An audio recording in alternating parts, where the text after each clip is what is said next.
नमस्ते बच्चों, सूरदास के पद एमसीक्यू करेंगे आज हम। तो पहला हमारा प्रश्न है, उद्धव को बड़भागी किसने कहा है? गोपियों ने। दूसरा प्रश्न है, गोपियों का प्रेम किसके प्रति है? श्री कृष्ण के प्रति। तीसरा प्रश्न है, प्रीति नदी किसके लिए प्रयोग किया गया है? श्री कृष्ण के लिए। चौथा हमारा प्रश्न है, मधुकर शब्द किसके लिए आया है? उद्धव के लिए।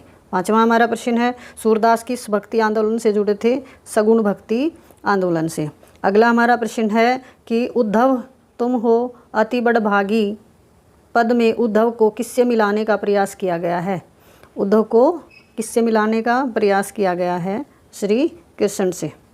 सातवां है, सूरदास की रचनाओं का, ये छठा प्रश्न आपको थोड़ा समझ आएगा क्योंकि उद्धव को भाग्यशाली है और वो उसके पास रहा है, तो उसके प्रेम से अछूता रहा, इसलिए गोपियाँ कह रही हैं श्री कृष्ण से आपको मिलना चाहिए, आप उसके प्रेम से अछूते हो। सूरदास की रचनाओं का मुख्य संग्रह कौन सा है?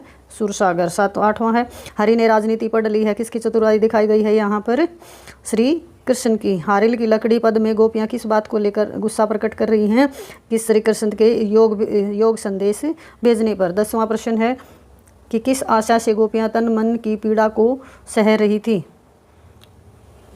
10वां प्रश्न है, किस आशा से गोपियाँ अपनी तन मन की पीड़ा को सह रही थी? श्री कृष्ण के आने की, कि वो आएंगे और अपने प्रेम को व्यक्त करेंगे। 11वां है, सूरदास अबला हम भोरी गुड़ चाटी जो लागी, इस पंक्ति का क्या आशय है?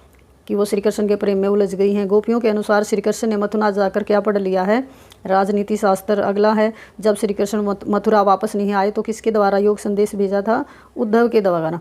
अगला प्रश्न है, योग संदेश सुनकर गोपियों की क्या दशा हुई? उनकी विरह की व्यथा और बढ़ गई। गोपियों को कड़वी ककड़ी के समान क्या प्रतीत हो रहा है? योग संदेश सुनना।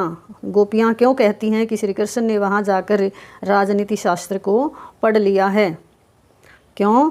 क्योंकि श्री कृष्ण आए हैं या उन्होंने योग संदेश देकर उद्धव को भेज दिया है। गोपियों के अनुसार राजधर्म क्या है? प्रजा का हित करना। अभी यहाँ एक ऑप्शन है प्रजा का हित करना, दूसरा है अहित करना। ये नहीं, हित करना सही है। तो मधुकर शब्द किसके लिए आया है? उद्धव के लिए। अगला प्रश्न है कि पहले के लोग भले क्यों होते थे? क्यों? क्योंकि वो दूसरों की भलाई दौड़कर करते थे। अगला है, सूरदास के उपास्य देव कौन है? श्री कृष्ण। धन्यवाद। वीडियो को शेयर करें।